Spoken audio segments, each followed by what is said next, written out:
All right, so I'm going to spend some time now setting the context in which JetStream recovers their virtual machines in the cloud.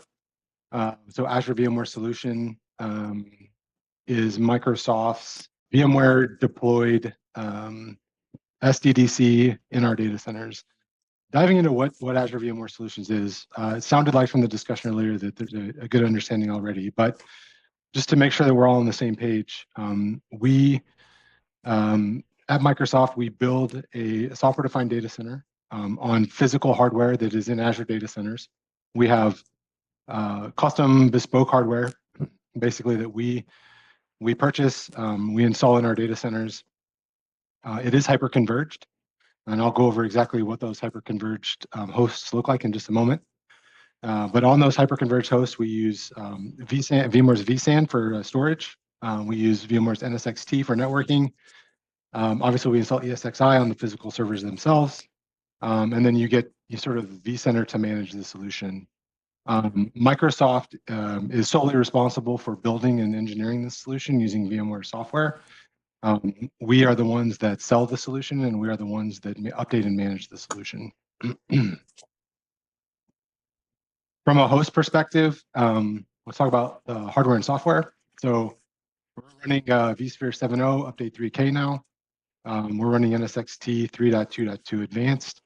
And we do include HCX 4.5 enterprise with this solution, which is more of a migration tool, less of a DR tool. We certainly don't recommend it for DR anymore.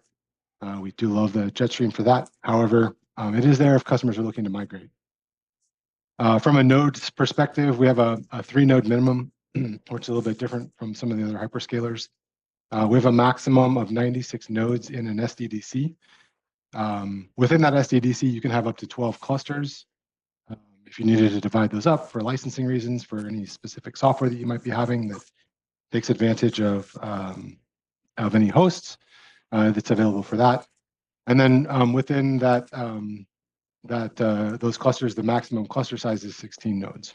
So that's sort of our scale limits today. On the physical hardware itself, we have 3 nodes or 3 host types that are in production today. The AV36 is the host that we started with. It's 36 core, 2.3 gig, 576 gigs of memory with some NVMe storage caching, and then some SATA SSD capacity disks. The AV36P is the upgraded host, which is rolling out all of our new hardware now. Same 36 core config, a little bit faster processor, a little bit more memory. We upgraded the caching cards to 1.5 terabyte Optane caches, and we switched from SATA SSD to NVMe for the capacity disks, and they're a little bit bigger there. The AV52. Sorry, yep. Do you have an idea when vSphere 8 is going to be certified, or are able to say? Yeah, so vSphere 8 is, so our upgrade cadence is typically to roll out major version upgrades within 6 months of VMware GAing them. vSphere 8, we waited to certify on a little bit later version due to some early bugs. So we're expecting the vSphere 8 updates to happen within the next probably 30 to 60 days. Those will start. Cool. So it should be one of those any day now type of things. The AV52 is this is a very specialized SKU that we only deploy in certain Azure regions. It's meant for customers who have extra large VMs that wouldn't fit specifically on an AV36P or an AV36. So where we have customers who are asking for or have extremely large memory footprints on specific virtual machines, that's where we're deploying sort of AV52 SKUs. Does have a little bit more memory as well, but on the per core, per terabyte, per gigabyte of memory type of model, payment models, because we pay for these hourly. All these are plus or minus 10% of each other. So there's no real advantage to going with the AV52 unless you have some super ways to achieve density, or you have extra large VMs. So that's kind of the use case behind those and why they're not really deployed broadly. I know UK style. Oh, sorry. Do you have any other like GPU options for this yet, or? No, GPUs are not on the roadmap at all for this. So our primary, actually, it's a good segue into my next slide here. So primary use cases for this are cloud migration, data center extension, and disaster recovery. VDI or cloud virtual desktops we see as a distant, sort of fourth place, and app modernization is an even more distant fifth place from that. So we really are seeing customers coming to us and using this and asking for cloud migration primarily. Disaster recovery is probably the secondary use case where either customers are wanting to do disaster recovery from on-prem DR, their data centers that they have for disaster recovery are closing, which seems to be a trend in the industry right now, or they're looking to get out of a colo contract or something like that. So the DR certainly is a big deal. And then data center extension for customers who sort of run out of capacity in their on-premises data centers tends to be a big one as well.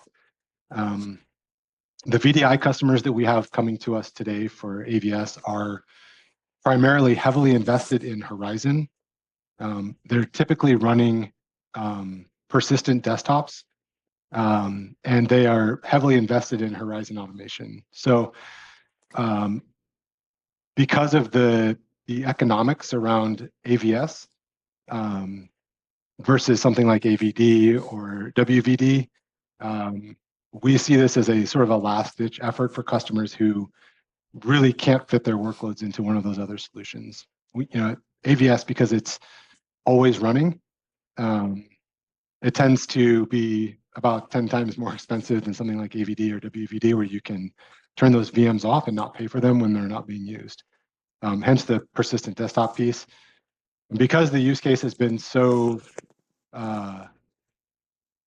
hard for us to find customers who really want to enable it, we haven't really invested in GPUs just because there hasn't really been a use case or a need for them.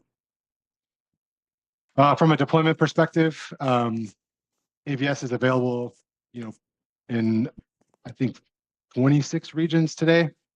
West US 3 is the last one that's coming online. Should be coming online hopefully in the next month or two. We'll continue this rollout. Any regions that are not lit up today will be lit up. Any new regions will get AVS out of the gate nowadays. So it's definitely a tier 1 service in Azure, and we continue to invest heavily in deploying the hardware into the regions where customers want it. From a pricing and benefits perspective, I'm going to spend just a little bit of time on this because there are some unique things about the solution, and then we'll dive more into the technical pieces. We are able to put reserved instances on AVS, so you can discount them for 1 year or 3 years if you're willing to make that investment.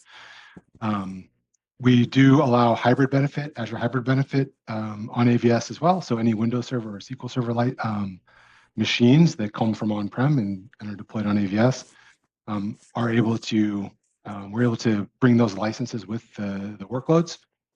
And then the extended security updates for 2008 R2, which actually is over now, but 2012 for both Windows Server and SQL Server are available as well. So you can, if those servers are deployed inside of AVS, they will get the free extended security updates just like they would in Big Azure.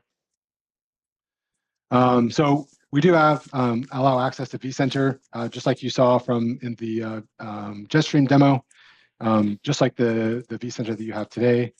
Same thing for NSXT. NSXT Manager is available. Should you want to use that, NSXT is right there front and center for you to configure your networking. We also allow in the Azure Portal, as you saw, the deployment of JetStream through run commands. All of the sort of the cluster management things are done through the Azure Portal, just like any other Azure service.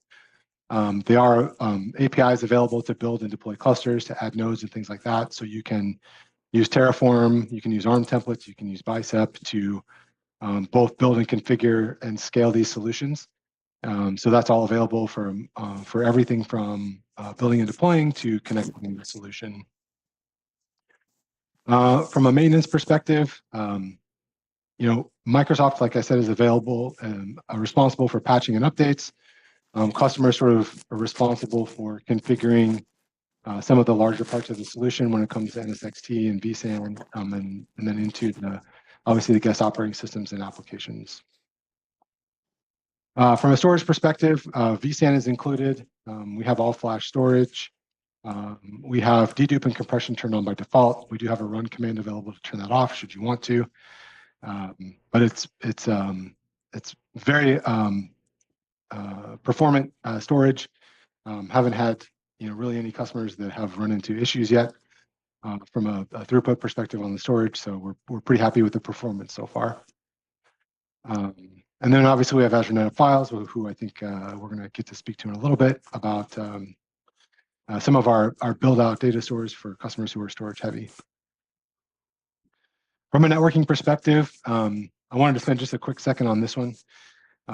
Azure VMware Solutions is connected back to Azure through an internal dedicated express route circuit. It's included with the product, so there's no additional cost for that.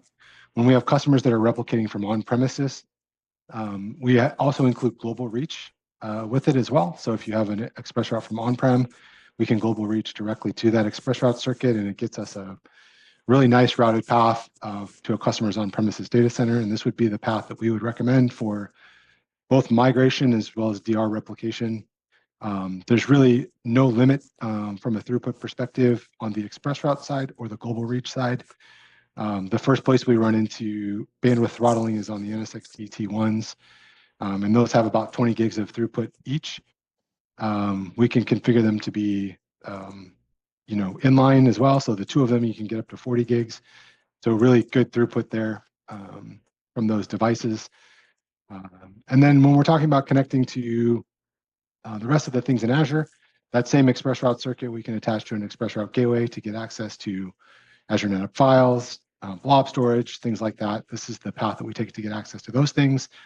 And in these cases, we are limited by the throughput of the express route gateway, which is why we recommend using something like FastPath from an express route gateway perspective and an ultra gateway to make sure that you're getting as much throughput as you can across this express route circuit.